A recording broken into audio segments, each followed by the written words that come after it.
কোৱা দেতা আমি আগতে এটা ভিডিঅ' বনাইছিলোঁ আৰু ভিডিঅ'টোত এটা প্ৰশ্ন সোধা হৈছিলে তোমাক যে কোনবিধ জন্তুৰ গাখীৰৰ ৰং গুলপীয়া বা পিংক কালাৰ মনত আছেনে তোমাৰ আছে কোৱাচোন কোনটো জন্তু আছিলে আনসাৰটো হৈছে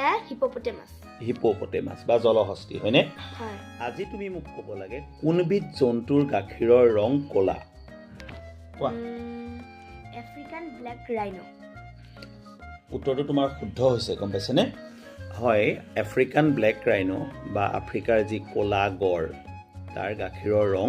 প্ৰায় ক'লা একেবাৰে ক'লা নহ'লেও আৰু গাখীৰটো খুব পাতল খুব পনীয়া গাখীৰ মানে আমাৰ যেনেকৈ গৰু জলাহী গাই বুলি কয় পনীয়া গাখীৰ দিয়া গৰুক ঠিক তেনেকুৱা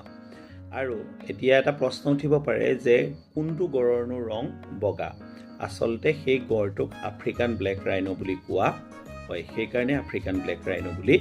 কৈছোঁ আমি So thank you very much. Please stay connected. Keep watching our videos and don't forget to follow, share and comment.